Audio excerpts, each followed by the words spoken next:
The Democrats, who had that bruising election loss, they still have some of the same folks in charge. The big news this week, though, is that while Senator Chuck Schumer remains the Democratic leader, his deputy, Democrat Dick Durbin, is retiring at 80 years old after 40 years in office. Illinois Senator and Minority Whip Dick Durbin made a major announcement just moments ago. He is retiring. Setting off a mad dash for ambitious Democrats who have been waiting to launch their own campaigns. I think if you're honest about yourself and your reputation, you want to leave when you can still walk out the front door and not be carried out the back door. You know, it also comes as you're seeing a lot of rising stars in the Senate. And so you could really see a changing of the guard here. The move does open a seat in a probable Democratic state, and there's talk of a generational shift. But there's also renewed pressure on other Democrats. While Durbin was powerful and had joined leadership, the Democrats have had a lot of the same folks in charge of the Senate for a long time. Chuck Schumer is 74, and there have been calls for him to consider stepping aside. That included some calls earlier this year. Then there was discussions about a very popular Democrat in New York, Congresswoman AOC, as a potential challenger to Schumer. Indeed, polling already about whether she could do better than him or put the pressure on him. For his part, Schumer says he's not stepping down. We even discussed this with Senator Cory Booker.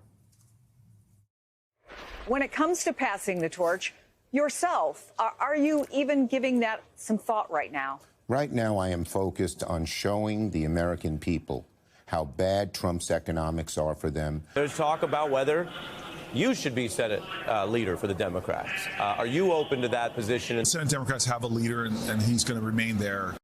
You saw the setup. What are your thoughts? Well, you know, having lived through this most of my life politically, being on the heels of a number of folks in the House of Representatives, and I think everyone understands that's the way the game is played. You know, obviously, I continue to have, for most of my career, a generation. I think a generation in the House was virtually skipped in terms of providing leadership opportunities because maybe people stayed a little too long in the House. Maybe myself being one of them. When I lost my primary, I was 56 years old. Who would you lose your primary to? To Alexandria Ocasio-Cortez. You brought it up. You brought it up. So that was a generational shift. I'm making a point, though. I had 20 years of experience at that time, and yet people who stayed even longer than I did didn't have an opportunity to be in the House leadership or full. Right, but that's because the leadership is so concretized that you can't get in there because people stay. So should Chuck Schumer... I'd also say Nancy was more than competent as well. Okay, and but she was very good at what she does. She was very good, but also we showed the full screen of how the gerontocracy seems to go across the parties. Is it time for Chuck Schumer to consider stepping aside? I think it's a decision for the Senate to make. Look, he's 73 years of age. He has 5 years between now and his next election. I think... But it's not just a question for him. It's a question for the Democratic Party, is it not? Well, ultimately, it's a question of the Democratic Party of New York State, whether to make that decision or not. It's not the country. Well, he's got the job from the Senate caucus. Yeah. Mm-hmm. But if they had no confidence in him, just as they did with eventually with Joe Biden... Let me show you Jimmy Kimmel to lighten it up and give you the vibe. Here's Jimmy Kimmel. We won't rest. We won't rest. Oh, we are so we are doomed. All these old men. Look at who we have running this country. What is the risk to the Democrats of moving beyond someone who has served well a long time and trying new people as they go into a midterm where they say a lot is on the line? Well, no one ever said that Chuck Schumer had good rhythm. I've never said that. Okay. He can barely sing, I'll be honest with you. He sang with me a few times. I can tell you he can't sing. But what I would suggest is that is still up to his conference to decide. Yeah, but you're here. We're talking to you about what you think. But look, I think he's still high. I think he's 73. You're basically saying he should go. He should continue. Yeah, I think he should continue. But you're doing that. You're doing that politician speak. I'm done running for office. I don't have to worry about that anymore. Well, you said it's a decision for this, for that. It is. It ultimately comes down to whether or not he has the fire to want to continue to do it. Look, just because a guy doesn't have any rhythm doesn't mean can't leave the Democratic Senate. Are there others that maybe pop up? Whether it be, I don't think Ben is going to do it. Apparently, he's going to run for governor now in Colorado. Whether it's Cory Booker, as somebody mentioned before, that's up to them to decide. They have to have the political will to challenge that as well. To quote the famous lyricist, move, get out the way. Okay, seriously. Is that Bob Dylan? Ludicrous. It's not Bob Dylan. Oh, Ludicrous. okay. Ludicrous. But Bob Dylan had a similar line. And if I may, Ludacris also said we have phone banks to reach voters in different area codes.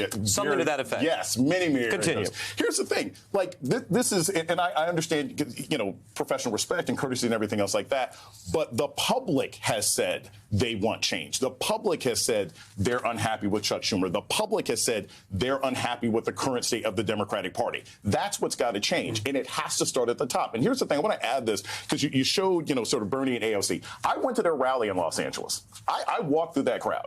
It was a shockingly non-diverse crowd for downtown Los Angeles. I was there. I walked through. I counted different kinds of people that I saw. And as great as AOC may be now, and as great as Bernie may be, what they demonstrated is the general problem also that the Democratic Party is having, which is if you can't get young brown people out there, if they're continuing to choose the couch over voting, the Democrats are going to lose in the midterms too. So new leadership is needed. It's got to start from the top. And Durbin retiring is a good example of how you change that. So you look at the all-time low, 25%, low confidence in the Democratic leadership, and you say waiting itself is a risk. Yes, it is very, very dangerous. And this is what happened with Joe Biden. This is what, you know, the one thing that Republicans have never had an issue with is eating their own, right? I mean, I remember when Eric Cantor got beat, right? And it was like, whoa, wait, he was a young guy. He still had a future.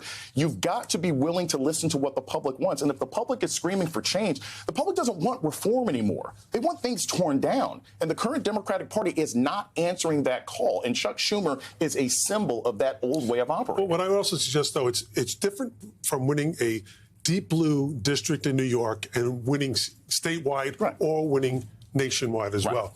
Bernie Sanders does very well in Vermont. He had huge rallies when he ran for president, bigger rallies than Joe Biden. Who won the primary? Who won the presidency? Joe Biden did. So I think that Democrats, yes, we have to appeal to our base. We have to appeal to people of color. We have to appeal to our overall base. We have to go beyond that as well. We have to appeal to money. Explain this. On behalf of the Democrats, why do you state the argument as if more of the same is the best way to change past outcomes? Because Chuck Schumer has done a lot for the party, but they also just came off a losing election. You're looking at one aspect of the party itself, and that is the leader of the U.S. Senate. Who's going to be the number two now? I would argue it's going to be someone younger, I would imagine. Let's look at the House Representatives. Who's running the House Representatives? The first person of color is actually the leader of the House of Representatives. But you're not answering my question. I am getting to it because you're only focusing on one aspect of it, and that's all the people are focusing on. But it's something we hear a lot from Democrats, which is, well, we just got to keep doing the same people and the same thing. I'm just asking. I just don't believe people are that focused on Chuck Schumer per se